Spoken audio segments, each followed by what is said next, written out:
Quand Charles Aznavour est malade, c'est lui qui le remplace sur scène. Même chose pour Vladimir Poutine. Albert Algou, bonjour. Bonjour. Alors, humoriste, journaliste et auteur, votre dernier ouvrage, eh bien, c'est une anthologie intitulée Les cœurs simples et regroupant des textes sur, je cite, les idiots, simplets, arriérés, crétins des Alpes et ailleurs. Alors, pourquoi est-ce que vous êtes intéressé justement à ce sujet ? Alors, je me suis intéressé au premier chef parce que je suis concerné par le sujet des handicapés mentaux, puisque j'ai un fils qui est handicapé mental, qui est autiste. Moi, j'ai pas peur du mot, hein. C'est un handicap mental, ce qui n'enlève rien à la dignité de ces personnes.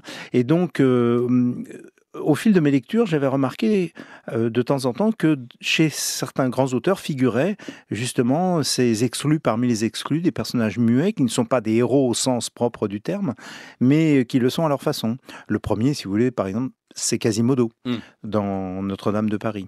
Mais il y en a chez tous les grands écrivains et à partir, disons, de la fin du XVIIIe où on s'intéresse aux personnes plus fragiles, aux personnes plus vulnérables, que ce soit les enfants, les vieillards et les simples d'esprit, les égarés, les idiots de village, les crétins des Alpes, etc. Mais alors justement, c'est fin du XVIIIe ou même début XIXe. Pourquoi ? Parce que ça veut dire qu'avant, on considérait, en effet, vous le dites dans votre livre, que c'était finalement des gens possédés. Hein. C'est-à-dire qu'on s'y intéressait peu à cause de ça. Oui, en gros, c'est ça. C'est-à-dire avant, on pensait que c'était une punition du ciel, que ces personnes-là méritaient leur sort, que leurs parents méritaient leur sort, qu'ils avaient quelque chose pour être dans cet état. Grossièrement, hein, grosso modo. Parce que c'est pas tout à fait la même chose dans toutes les civilisations. Mais en gros, si vous voulez, dans toute l'Europe, sauf en Russie, c'était ça. Et dans la littérature, ils apparaissent pratiquement jamais. Mais vraiment jamais.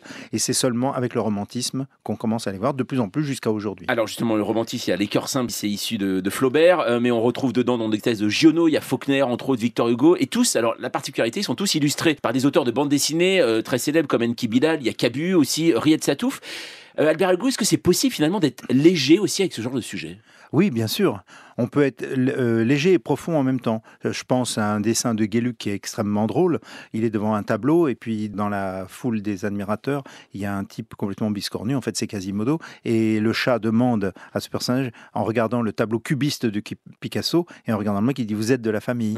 Il y a un très très beau dessin de Cabu, c'est un de ses derniers d'ailleurs, et j'allais dire de manière posthume, je le remercie d'autant plus, qui est très amusant, un dessin de Charb aussi, qui était un copain, pour illustrer un texte de Patrick Pelloux qui est extraordinaire, qui est tout à fait poignant, mais ces textes ne sont jamais dans le pathos, puisque j'aborde le problème de l'émotion. Bien sûr. Alors, avec vous aussi, Albert, c'est l'instant un peu polémique régionale, hein, puisque des auteurs comme Théophile Gautier mettent au goût du jour quand même les crétins des Alpes. Alors, crétin, c'est plus Alpes que Pyrénées. Voilà, on ne sait pas pourquoi, mais d'ailleurs, il faut choisir son massif. Hein. Je ne sais pas, vous l'avez choisi, puisque vous dites dans votre titre crétin des Alpes, mais c'est quand même quelque chose qui est récurrent. Pourquoi, finalement, cette association crétin des Alpes ? Oh ben c'est simple, c'est parce que le crétinisme alpinus, en fait, on le trouvait dans tous les massifs montagneux, hein, les Pyrénées, le massif central, tout le massif alpin en Suisse jusqu'en Slovénie, tout simplement parce que le crétin, ça vient du latin qui veut dire gris, c'est la peau grise. Le crétinisme était dû à un dysfonctionnement thyroïdien dû au manque d'iode. Chez les femmes, ça se traduisait par le goitre,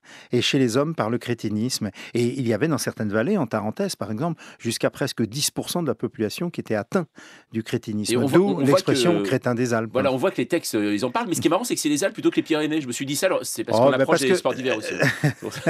Parce que les Alpes étaient plus fréquentées, hein, le tourisme avec le romantisme se développe, notamment il y a un texte très, très émouvant et très drôle en même temps de Töpfer, qui est l'inventeur en plus de la bande dessinée. Donc, ce qui est un Suisse, qui est un auteur suisse. Qui est un auteur suisse, Töpfer, qui est l'inventeur de la bande dessinée, qui faisait des récits de voyage, les voyages en zigzag à travers les Alpes, et il y a une rencontre avec un crétin qui n'est pas moqueuse. Théophile Gautier, lui, est très très cruel et, disons, ne se montre pas du tout charitable, il n'a aucune compassion pour ces personnages. Tandis que dans les autres textes, il y a de la compassion sans jamais, je le disais tout à l'heure, tomber dans le pathos ou la mièvrerie. Il y a un regard, ce qui est intéressant, c'est que ces écrivains donnent un regard artistique sur des créatures à part et qui va intéresser la médecine, puisque la médecine à l'époque balbutiait.